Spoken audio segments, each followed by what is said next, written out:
Okay, so good morning. Before we begin, we would like to briefly introduce the source of our speech. The video we are analyzing is a motivational speech. The video by Denzel Washington, titled Watch This Every Day and Change Your Life. It is based on a real speech he delivered, where he shares his experiences about failure, risk taking, and success. This speech is widely known for a powerful message and has inspired many people around the world. So let's look the video.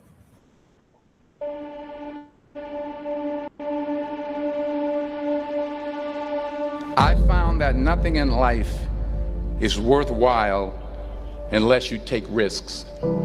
Nothing. Nelson Mandela said, there is no passion to be found playing small and settling for a life that's less than the one you're capable of living. Now, I'm sure in your experiences in school and applying to college and picking your major and deciding what you want to do with life, I'm sure people have told you to make sure you have something to fall back on. Make sure you got something to fall back on, honey. But I never understood that concept, having something to fall back on. If I'm going to fall, I don't want to fall back on anything. I want to fall forward. I figure at least this way I'll see what I'm going to hit. Without consistency, you'll never finish. So do what you feel passionate about. Take chances. Don't be afraid to fail. There's an old IQ test was 9 dots. And you had to draw 5 lines with a pencil within these 9 dots without lifting the pencil. The only way to do it was to go outside the box. Don't be afraid to think outside the box. Don't be afraid to fail big, to dream big. But remember, dreams without goals are just dreams. Selamat Hari Raya.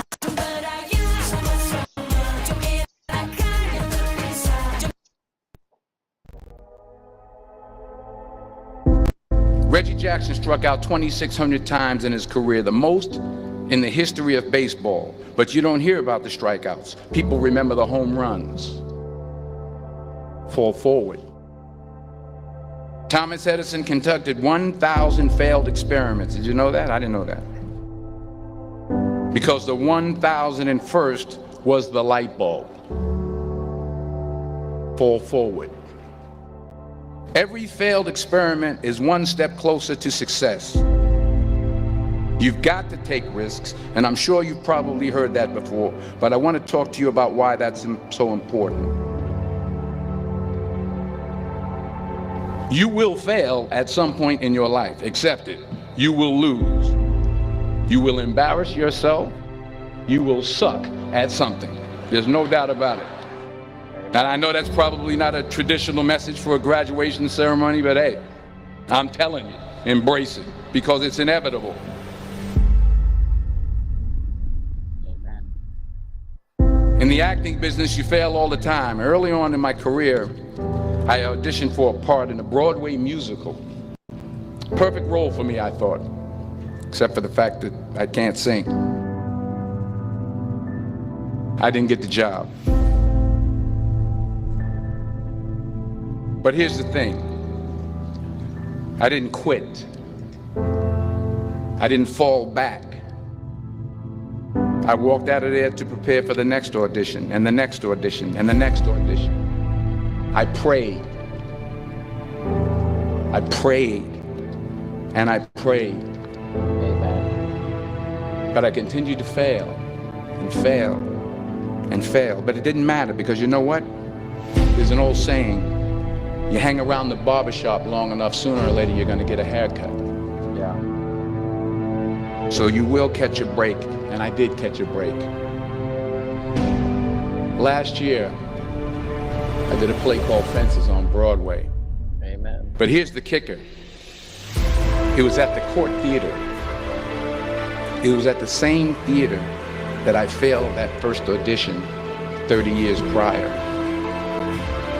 The point is, every graduate here today has the training and the talent to succeed.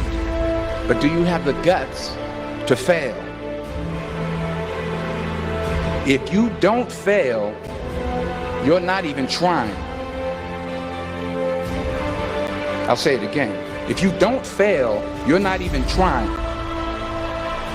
To get something you never had, you have to do something you never did.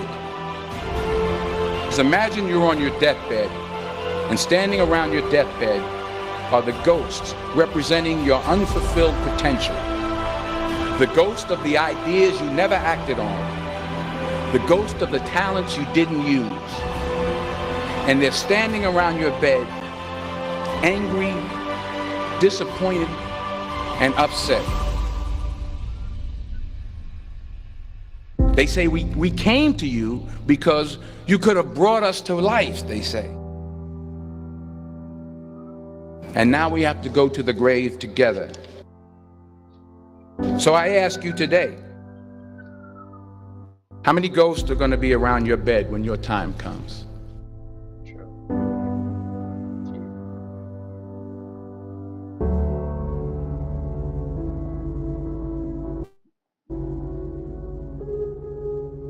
I just got back from South Africa. It's a beautiful country, but there are places there with terrible poverty that need help.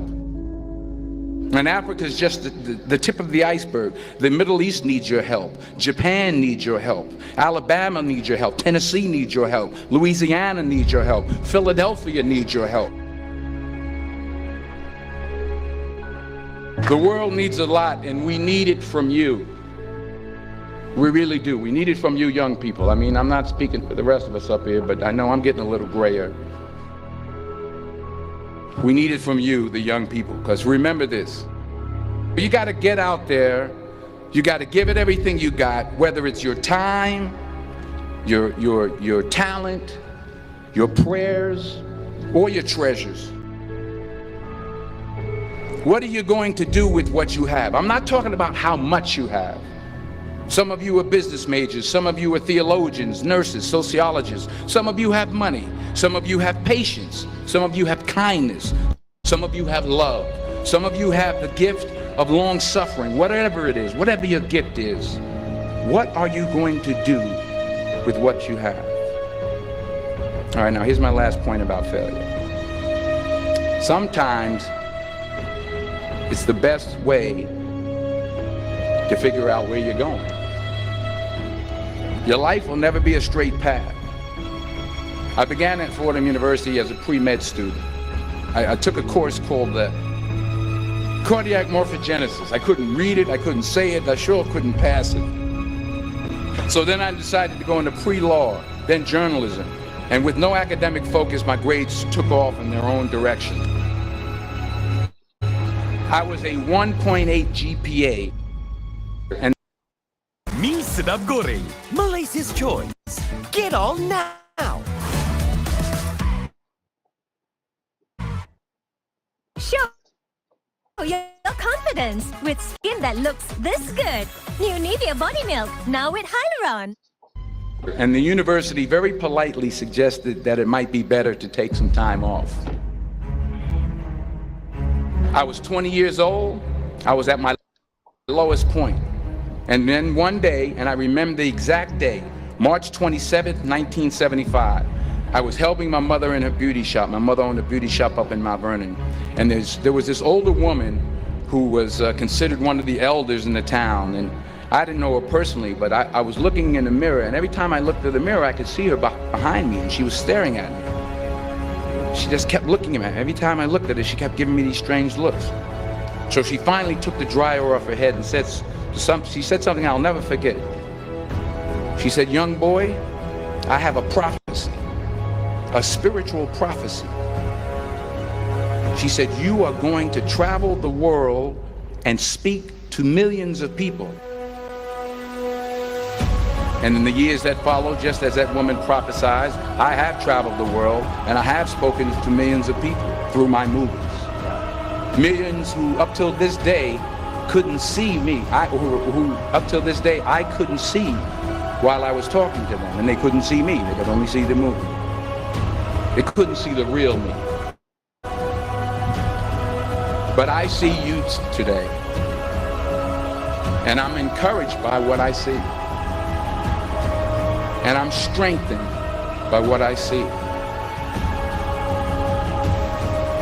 Because taking risk is not just about going for a job. It's also about knowing what you know and what you don't know. It's about being open to people and to ideas. The chances you take, the people you meet, the people you love, the faith that you have, that's what's going to define you. Never be discouraged. Never hold back. Give everything you got. And when you fall throughout life, remember this: fall forward.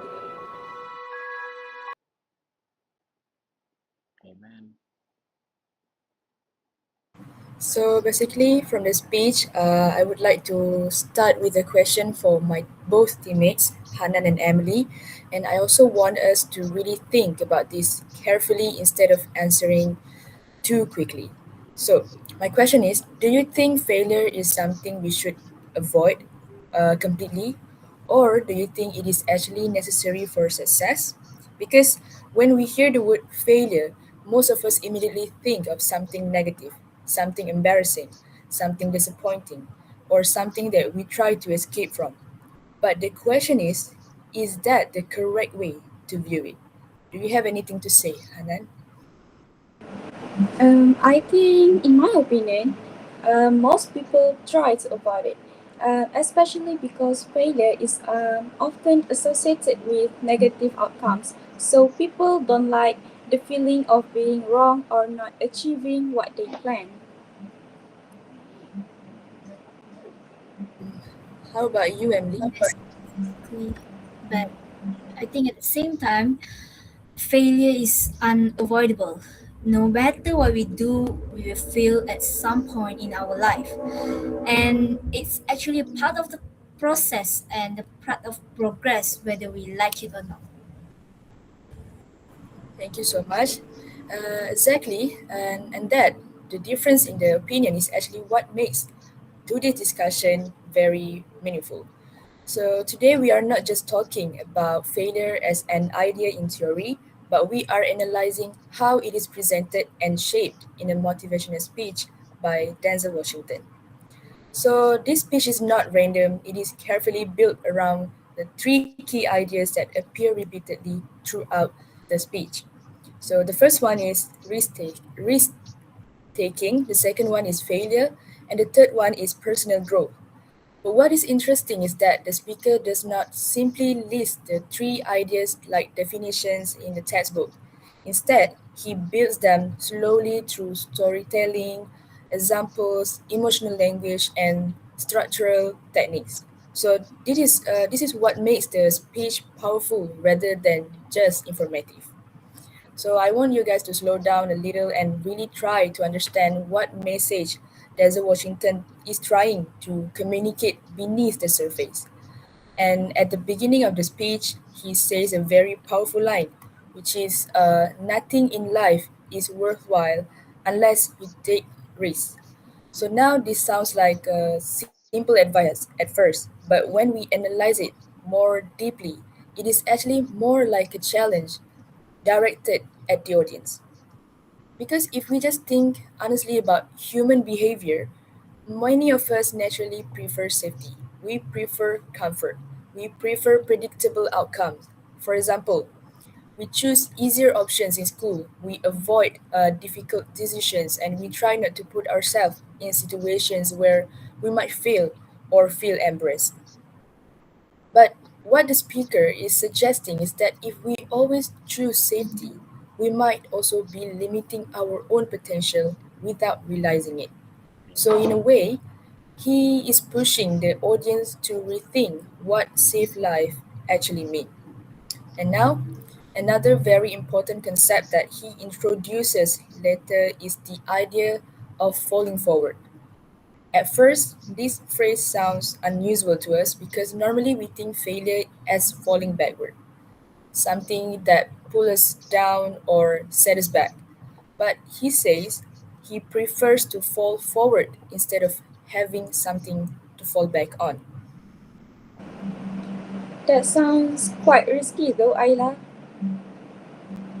Yeah, sure, it does sound risky at first, and I think that reaction is very natural of you. But let's slow down and think what he actually means. When he says falling forward, he does not mean failure is something positive on its own. Instead, he is changing the direction of how we interpret failure. Falling forward means that even when you fail, you are still moving ahead in life. You are still learning something. You are still gaining experience and you are still developing as a person. So instead of seeing failure as a full stop, he is presenting the failure as a comma, which means something that continues the sentence of your life, not ends it. So, do you have anything to add? So, like, failure becomes part of success, not something separates from it. Absolutely. That is the key idea. Failure is not the opposite of success in his message. It is actually part of the journey towards success. And to strengthen this idea, Denzel Washington supports his message with real life examples, which is one of the most important being Thomas Edison. So, Thomas Edison is often remembered as one of the greatest inventors in history, especially for the invention of the light bulb. But what people sometimes forget is the number of failures he went through before achieving the success. And yeah, he failed many times, hundreds of times, in fact. Now, if we imagine ourselves in that situation, failing repeatedly without seeing immediate results, most people would feel discouraged, and many also would stop completely and give up. But Edison continued, and according to the speaker too, this persistence shows something very important, which that failure was not a signal to stop, but a signal to continue learning. And now let's connect this idea to language used in the speech, especially specifically something called anaphoric reference. So, anaphoric reference is when a word refers back to something that has already been mentioned earlier in the text speech. For example, when the speaker talks about Reggie Jackson, he later says, "But you don't hear about the strikeouts." Here, the phrase "the strikeout" refers back to the earlier mentioned strikeout, which sounds like a small language feature, but it is actually plays a very important role in how the speech flows. Because without this type of reference, the speech would become very repetitive and unnatural. Let me show you a simple comparison to make this thing clearer. If I say, Ali failed, Ali was sad, Ali tried again. It sounds repetitive and unnatural. But if I say, Ali failed, he was sad, but he tried again, it immediately sounds smoother, more natural, and easier to follow. So, did you get it, Hannan? So it improved clarity and flow at the same time. Yeah, it improves both clarity and flow. And in a long speech like this, that is extremely important because the audience needs to stay engaged without feeling tired or confused by the repetition. And now I will move into another important aspect, which is style and register. So I will start with the part one. Denzel Washington uses a combination of both informal and formal language throughout the speech. For example, we can clearly see the difference between formal language in the speech, like nothing in life is worthwhile unless you take risks, and the informal language in the speech, which is you will suck at something. So, can you guys see any difference? I can feel that the contrast is actually quite strong. Absolutely, because I believe that the contrast is intentional and not accidental.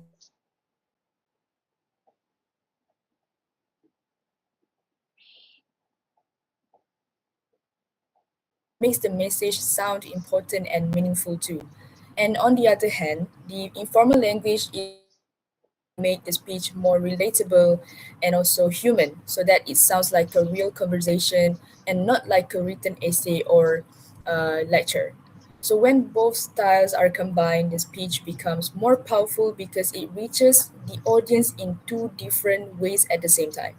And if we think more deeply, if the speech was only formal, it might feel too distant and difficult to connect with emotionally. But if it was only informal, it might lose the seriousness and credibility. So the balance between the two is what makes the speech more effective. And besides that, it also allows the speaker to be both respected and relatable at the same time.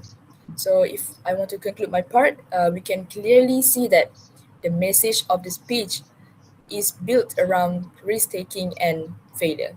And anaphoric references help improve flow and reduce repetition. And also, the style and register create both authority and emotional connection. And with all of these elements work together to make the speech not only persuasive but also engaging and memorable. And for now, I will pass it to Hanan and Emily to continue with other discussion, which is cohesive devices and more deeper analysis. And yeah, please.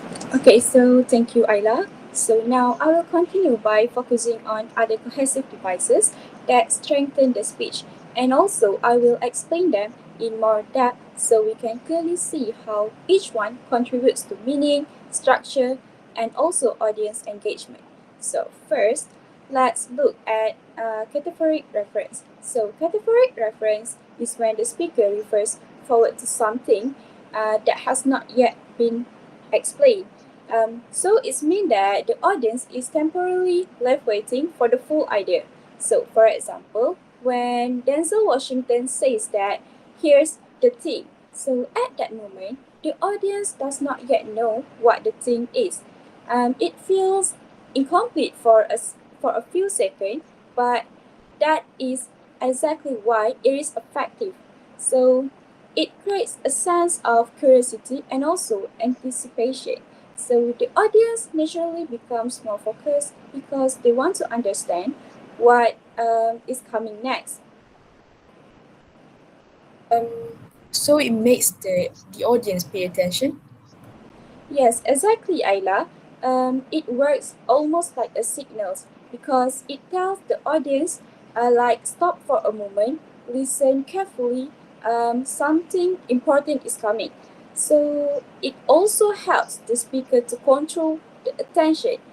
Instead of delivering information directly, he delays it slightly to build interest.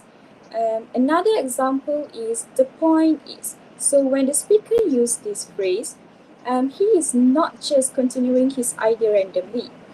He is actually telling the audience that what follows the most is important part of the explanation. So, categoric references are not just casual expression. They are actually strategic tools used to guide the audience focus. So, if we think more deeply, this expression also help to reduce cognitive load. Instead of the audience trying to figure out what is important on their own, the speaker clearly signals it for them. Now, let me move to one of the most powerful techniques in the entire speech, which is repetition. Actually, repetition is used very frequently in this speech, and at first it might seem unnecessary, but when we analyze it carefully, we realize it has a very strong psychological effect. For example, when the Denzel Washington said, fail, fail, fail. Now, if we pause and think about this, the repetition is not just about repeating a word, it is about building emotional intensity. But why do you think he repeat it instead of just say it once? Because saying it once only delivers information, but when we repeating it, it changes the emotional weight of the message. So let me explain this more clearly. If I say if I say fail once, the audience processes it as a normal idea. But if I repeat it, I fail, fail, fail. So it becomes more forceful and it starts to sound like experience, not just theory. And also, it feels like something that has been lived, not just spoken. So, this is why repetition is so powerful because it transforms the meaning and also it creates rhythm in the speech. So, the audience does not just hear ideas, but they feel the pattern of the speech. So, this rhythm makes the speech more engaging and easier to remember. Another example is when the speaker says, I prayed, and I prayed. So this repetition does not show the action, but it shows the persistence over the time. And also it shows emotional struggle. And it also shows that the speaker did not give up easily. So what do Yes, you think about this, Emily? actually, you can read that it also feels more intense when Denzel Washington is keep repeating the same word and the same line. Yeah, exactly, Emily. And that's why intensity is very important in motivational speeches because the goal is not only to inform but to emotionally move the audience. So let's go deeper into this idea. Repetition also creates a sense of realism. So in real life, people often repeat actions when they are desperate, determined, or emotional. So, when repetition appears in speech, it mirrors the real human behavior. So, this is why it feels authentic rather than artificial. So, what do you think, Ayla? It also create rhythm, right? Yeah, absolutely. It creates rhythm, structure, and also emotional build up. It almost feel like storytelling rather than the formal speech delivery. So now let's we move to another important element, which is logical connectors. So logical connectors are words that link ideas together and show relationship between them. So these include very common such as word such as and, but, because, and so. At first, these words may seem very simple, but in reality, they are extremely important for clarity and structure. For example, when the speaker says you will fail, but it doesn't matter. So the word but here is very important because it creates contrast. It changes the direction of the sentence. But without but, the sentence would feel negative and final. However, with but, the meaning shifts. So it tells the audience that failure is not the end. So one small word completely change interpretation. Another example is without consistency, you will never finish. So here, the word without show cause and effect. It explains that consistency is the reason for success or failure. So logical connectors help the audience understand relationship between ideas rather than just individual statements. So it actually makes the speech logical, not just emotional. True, Emily, and this is very important point. A speech that is only emotional may inspire the people in the moment, but the effect might not last long. People may feel motivated for a short time, but then lose direction. However, when a speech combines both emotion and also logic, it becomes more powerful and long lasting. Let me explain this in a deeper way. So, in this speech, repetition mainly targets emotion. It creates intensity, rhythm, and memory. So, logical connectors mainly target understanding. They, uh, they organize ideas and show clearer relationship.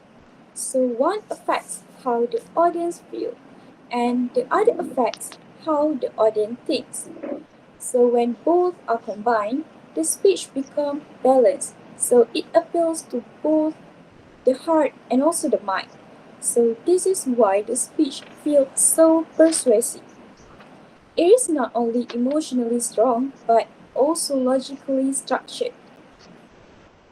Now, if we connect all the cohesive devices together, cataphoric references, repetition, and also logical connectors, we can see that they all serve a bigger purpose. They are not just language features, they are tools that help the speaker. So it helps to guide attention, build emotion, maintain clarity, and strengthen the message delivery. So to conclude my part, we can say that cohesive devices like cataphoric reference, repetition, and logical connectors are essential in shaping the effectiveness of the speech.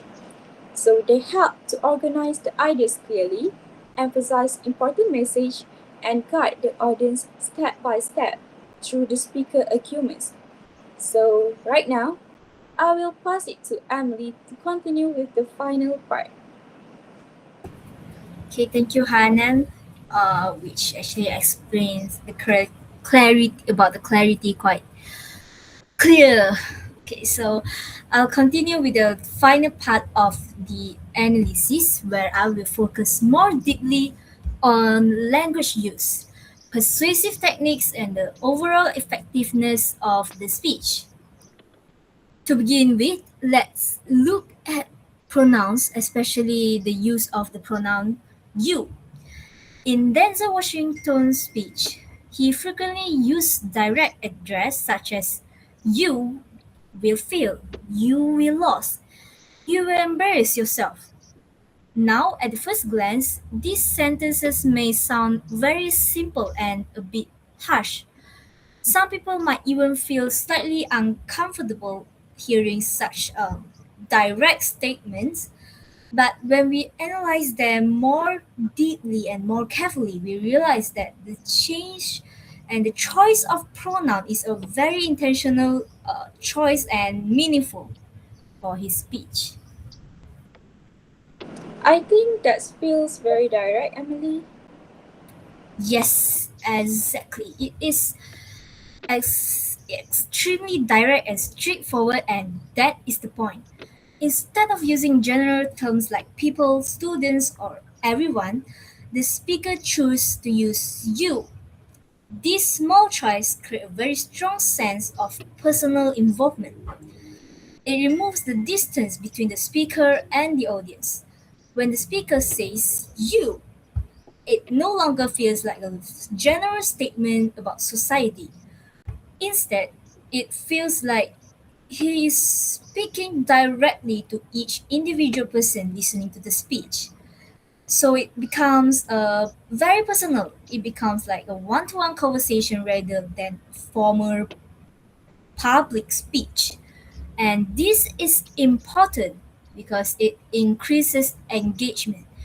The audience cannot distance themselves from the message. They cannot think, oh, this is about other people. This is none of our business. Instead, they are forced to reflect on themselves. In a way, the pronoun you makes the message unavoidable. It also creates a sense of responsibility. The audience begins to feel that their actions, their choices, and their future, and they are all of these choices are directly connected to what is being said. So now let's move to another important feature, which is comparison and contrast. For example, the speaker says, dreams without goals are just dreams. This sentence may seem very simple, but it is actually very powerful. It clearly shows the difference between two ideas, the dreams and the goals. A dream is something abstract. It is something we can imagine, something we hope for, but it does not necessarily lead to action. On the other hand, a goal. A goal is something concrete. It requires planning, effort, and commitment.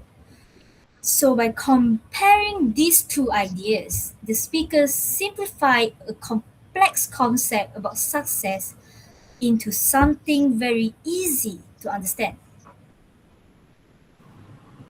So it helps to simplify complex ideas. True, and exactly that's his point. It takes a big abstract idea like success and breaks it into something that clear, simple, and memorable for the audience to understand. And this is why and what very important in speeches, because the audience does not have time to analyze complicated theories. They need ideas that are clear and easy to remember. Now let's move on to persuasion techniques. Used by the speaker is personal experiences. So Denzel Washington does not only give advice, he also shares his own life experiences, especially his early struggle and failures during auditions. He talks about rejection. He talks about not getting roles. He talks about moments where things not go as planned. Wow, so that's make the speech more believable.